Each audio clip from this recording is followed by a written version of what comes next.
Ẹ káàárọ̀, ẹ káàsán, ẹ kú ìyálẹ̀ta, ẹ kúrọ̀lẹ́, ẹ káalẹ́. Mo kí gbogbo ọmọ Yorùbá tí ń wò mí káàkiri gbogbo àgbáńlá ayé o. Ọ̀dẹ̀ ọ̀dà bí a ti jáde nílé láàárọ̀ yìí. Ìpadàbọ̀ wálé wa lálẹ́. Ànídélé bọ́kù ọkọ, ànídélé bọ́kù aya, ànídélé bọ́kù ọmọ. Mo ní fòkú àwa náà ránṣẹ́ lé. Gbogbo ẹ̀yin èèyàn mi nígbèrí òkun pẹ̀lú ọmọ Yorùbá tí ń bẹ nígbèrí ọ̀sà. Bùwọ́ omi la máa gbọ́ nínú ilé, yà ní gbọ́ bùwọ́ àgbo. Inú ilé tí wọ́n bá ń sọ pé bùwọ́ omi, àmàlà gbígbóná ni wọ́n ń jẹ lọ́wọ́ tàbí iyán tó dọ́ṣọ̀. Wọ́n ní bá ń bu omi tó tutù. Ṣùgbọ́n ilé tí wọ́n bá ti ń kígbe bùwọ́ àgbo, tí ó bá jẹ́ ibà, yóò sì jẹ́ ọ̀fà ara tàbí bẹ́ẹ̀ bẹ́ẹ̀ lọ, ayé ò ní ta á lọ́fà o. Ayé mojúbà. Orúkọ mi ni Lukman ọmọ Ayédáre, bàbá ọgbọ́n ọmọ ọ̀dọ̀ àgbà.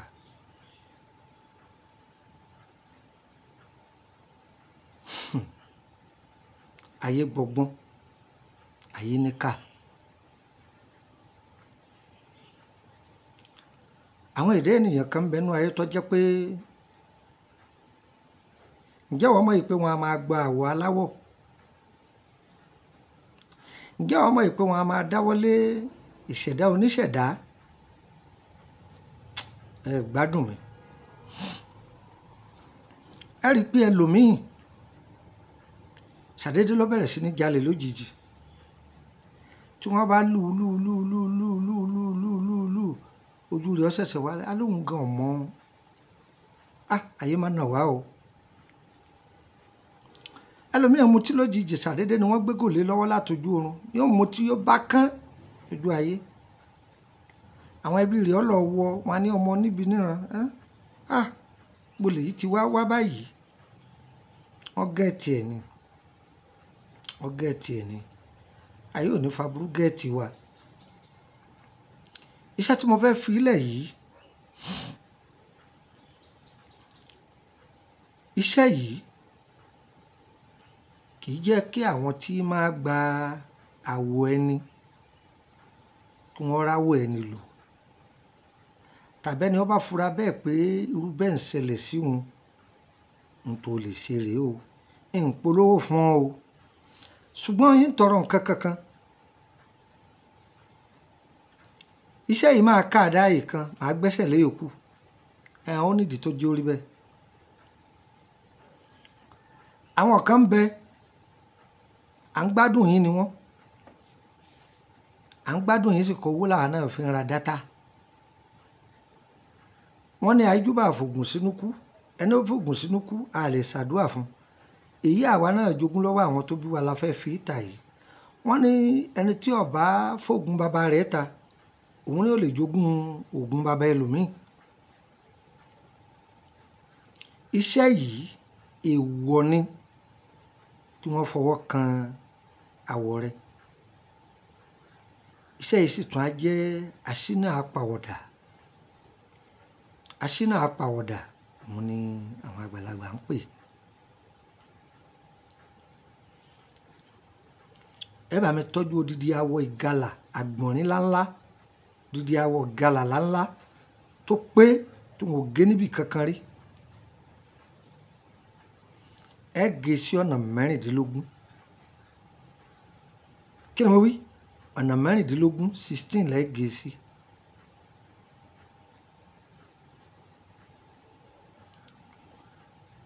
Ẹ tọ́jú ẹyẹ kanakana tó pé, ẹyẹ kanakana tó pé odidi kan, ẹyẹ kowé tó pé odidi kan, ẹyẹ lékeléke tó pé odidi kan, ẹyẹ òbẹ̀ tó pé odidi kan, ọ̀gààyè odidi kan. Ṣùgbọ́n ọ̀gààyè yìí o, ẹ jẹ́ kó wà nínú kéjì lẹ́gbẹ̀ẹ́ kan mẹ́ kì í kan. Ewé bí ìráná, ewé kílẹ̀ fi mí ṣe, ewé gbégbé pẹ̀lú ṣùdí rẹ̀. Ẹ gbádùn mi. tó ó tún kù àwọn ewé méjì kan ohun tí mo yọ kókó mẹ́nìyàn o ṣé ẹ mọ̀ pé mi ì ṣe bẹ́ẹ̀ rí èmi náà mọ̀ ṣe bẹ́ẹ̀ ni ọlọ́mọ ṣe wá láláṣẹ dànù àwọn kan bẹ gbogbo ohun tá à ń sọ wọ́n ń tẹ̀ níwèé wọ́n ń tà ẹ̀yin tẹ́ sì jẹ́ ọ̀jọ̀gbọ́n oníṣègùn tẹ́ ẹ jókòó kanú YouTube wa rẹpẹtẹ tó jẹ́ pé mbẹ́lẹ̀ tí ń dá bíi fátẹ̀hún bí òwe ọ̀pọ̀lọpọ̀ bẹ́nu bá jẹ ojúmọ́ àtì ni ẹ máa bàá náà lówó dátà ìyẹn kò sápẹ́ pẹ̀lú àwọn ewé méjì yìí ó ní bẹ́yìn ó ti ṣe ọ̀gá yìí ń pé olùpa o bó sì wo olùpa kọ̀ọ̀kan mi torí ń ṣàlàyé bó ti ṣe fún un tí a bá parí iṣẹ́ yìí èèyàn máa wá lò sọmọ pé ń ṣàlàyé bó ti lò ń sì sọ ohun tó fi lò ó èèyàn tọ́jú apẹ̀rẹ̀ ajáde apẹ̀rẹ̀ tó ti já nídìí tí ò wúlò mọ́ ó wà lára iṣẹ́ yìí ẹ̀gbọ́n mi ẹ lọ lo iṣẹ́ yìí o ẹ lọ dán o ó fẹ́ gbọ́ pé ó sanwó fún mi ni èmi gan ò fi ilẹ̀ lọ́fẹ̀ẹ́ àwọn kọ̀ọ̀kan èmi náà máa dì í mú báyìí tẹ́ ẹ bá mọ̀ gbà èmi náà mọ̀ mú wá bó ṣe jẹ́ nù